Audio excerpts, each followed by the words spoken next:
Hi there.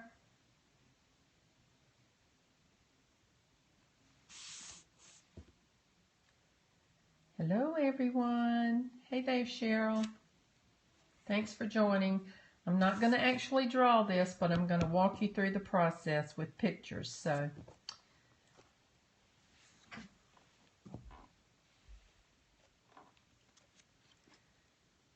thank you, Joanne, or Joan, I'm sorry. Glad y'all could join me.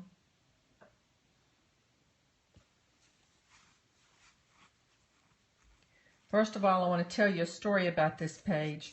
I had drawn this part and I realized that somehow I had turned my Bible to Luke instead of to John.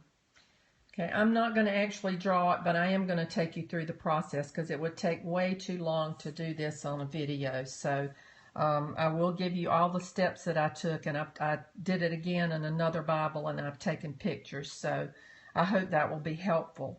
But anyway, what I was saying, I had drawn a good part of this and realized I was in Luke instead of John.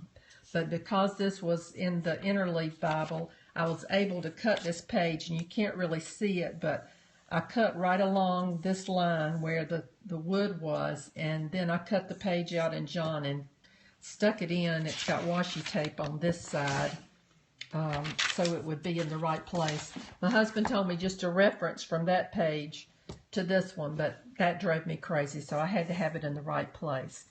There were so many people that asked me how this came about, so I'm going to try to explain it. Like I said, I'm not going to draw it, but I'm going to tell you the process that I used. When I did this one, I actually printed this off from a photograph that I Googled, and I just traced it. I didn't trace the whole thing. I just traced the main shape and where the doorknob was and these lines over here.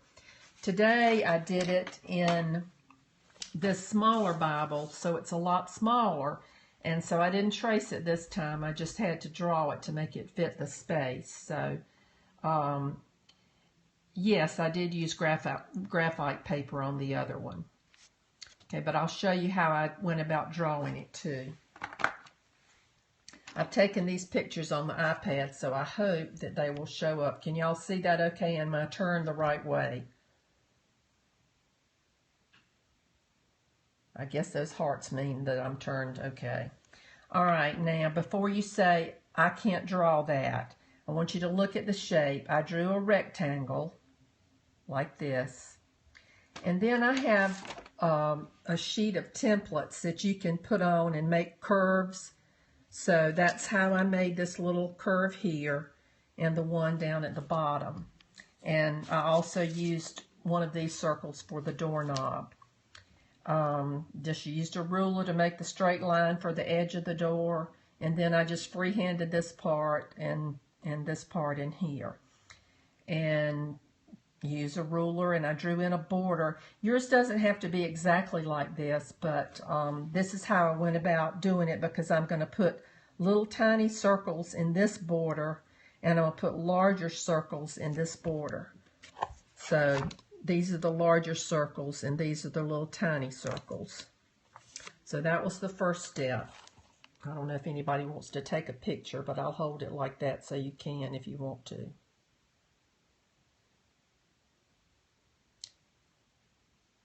Okay, then the next step, I just went in with a pencil and I drew some curly cues, and I didn't really fuss over it too much. As you can see, this up here is even off center, and I drew,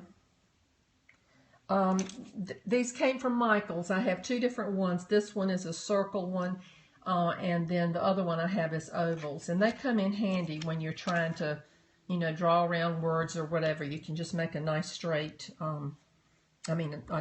you know, a good circle in lines. Okay, so I added these details and like a vase at the bottom, and as you can see, it's not perfectly done. I just kind of roughed it in. Okay, then after that, I got a brown Prisma pencil, and I went over everything that I just drawn with a Prisma pencil.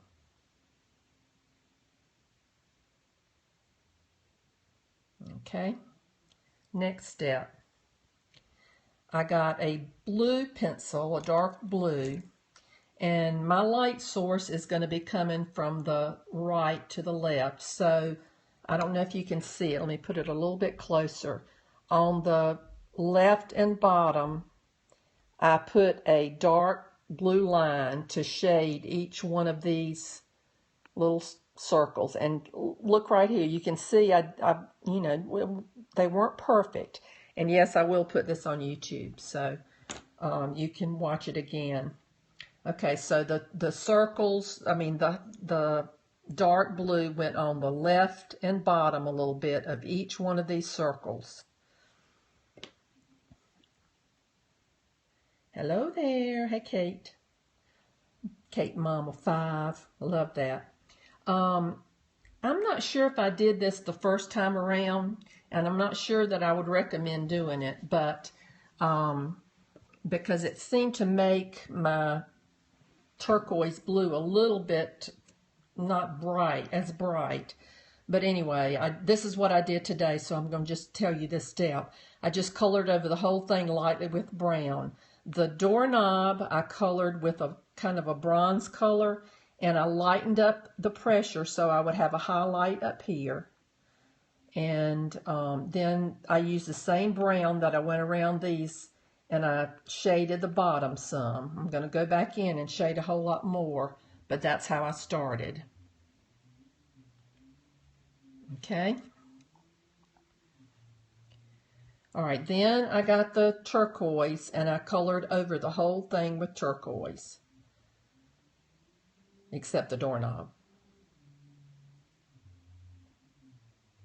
Next, I used these two pencils, which is kind of a sort of a reddish rusty color, and the blue again, and I went back in and I added some places that I wanted to look like rust, some darker, and then I added with the blue, I added some places here and there. If you just look at your reference photo, and if y'all Google old doors and then look at images, you will find this photograph. And so I just looked at, I didn't do it exactly like the picture, but I looked at where the shadows were and where the dark places were, and just tried to put those in. And you just do it in layers until you get the final effect. Okay, then after that, I used the turquoise pencil and the blue again, and I shaded more around the bottom of the doorknob all the way. Did some at the top, not as much at the top as at the bottom. So do this shading and then gradually lighten it as you go in this way. I darkened the keyholes, and I made some darker turquoisey spots too in places. And if you will look at that reference photo, you will see that that had a lot of different colors in it. Okay, and then after that step, let's see. I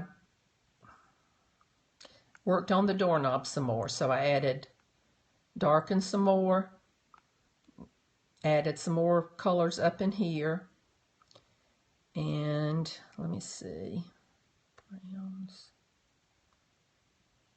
I think that's basically it. I don't know if I used the blue and I added a little bit of dark on some of these shapes, some in the doorknob, some down here, here.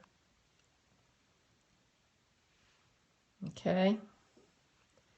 Then this one, I just got a lighter turquoise and I kind of burnished the whole thing. I went over the whole door plate part with that color, and that blended in those rusty colors and that darker blue. It just kind of blended it all in together. Okay, then I got my white Sharpie and I put a white dot in each one of the circles. And not too, I would do about maybe 8 or 10 of them, and then I would put my hand down on it because it was almost too white to begin with, and wipe a little bit of it off. And so I did it there. You can see I added a little bit up here on the top of those shapes here, some down at the bottom here. And then after I did that, I kind of colored over them a little bit because they were still too bright. And so I wanted to tone them down a little bit, but that helps to give a highlight in each one of those raised portions on that door. So that was the next part. We're almost done with that. Okay, then I got a dark brown, put this down, and just added lines, wood grain in, and this part of the door is recessed, so it has a darker shadow around here, and then this is a raised part, so I did a dark shadow there. There was a little broken out piece on the door, so that's what that is, and then I'm not sure, that was just an indented part on the door as well. So I did all the dark places on that, just like I did on the doorknob, on the door plate first. Okay, then I just colored that all over with a brown.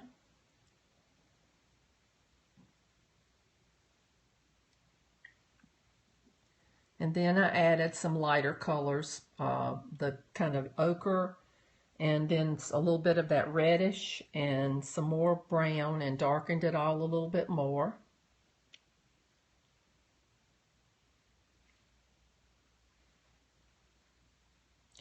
And then with the black, I went around the door plate. I did more shadow at the bottom and along this side. And then I did a shadow. You can see where it's a shade part of the doorknob that's on this side.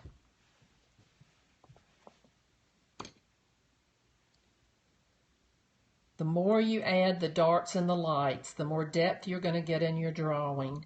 And the more, everybody said it looked like you could turn the doorknob and open the door. So when you do all of those things, it gives it more depth, and that's what makes it look more real. Then I used a paintbrush, and hi Michelle, and hey Paula, I didn't see you come on. I used the paintbrush and Gamsol, which is odorless mineral spirits. Oops, sorry about that. And I just painted over the wood part, and you can see that blends it together. And then when I did this part, I rubbed it a little bit more and softened it so that it kind of blended out a little bit softer, because shadows don't just have a sharp line. You see on this part, it's got more of a sharp line here and here. And here I've rubbed it a little bit with my brush with the Gamsol on it and faded it out. Same thing around the door plate. And then there's the finished one that I did today. I like the colors better, I think, in the first one. And I don't know if it's because this one is so much smaller that some of the things, I don't know, turned out darker, or if it's because I put that brown down underneath. I'm not sure. I like them both fine, but this one has more bright in the doorknob. What smeared?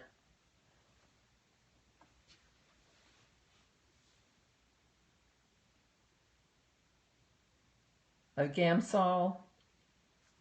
Well, I leave my Bible closed until, open until it dries completely. And you can look at the other side and see, because it's definitely wet on the other side when the Gamsol is wet. Yeah, wipe some of it off and just use it a little bit at a time. Oh, and I forgot. I did go back. There was some, let me put this up so maybe I can show you a little bit closer. it looked like there was some white paint on this door, a little bit up here and here. So I used that pen again, and I added that in those places. So I just looked at the details of the reference photo, and thank you, Paula, and just tried to mimic whatever I saw there. Okay, do y'all need me to run back through the pictures, or are you okay with that?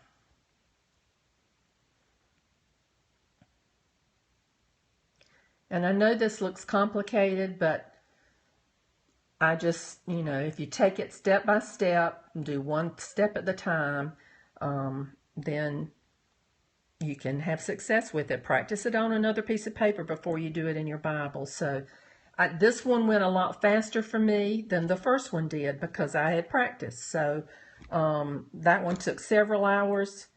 Yes, you can watch the replay here for 24 hours, I think, and then I'll put it on YouTube also.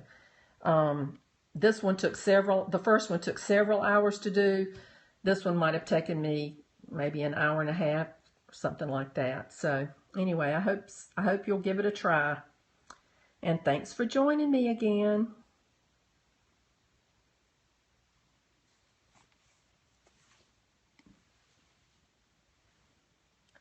Well, like I said, I don't claim to be an expert, but whatever I do know, I'll share it with you. Because I'm sure I don't have an original idea in my head. God gives me all the pictures that I want to draw in my Bible, and then I look up photographs, and I'm sure somebody else has done it before me. I hadn't seen this one anywhere, but since then I have seen one like this, similar to this, using the same photograph. So anyway, give it a try, girls, and I will see you next time.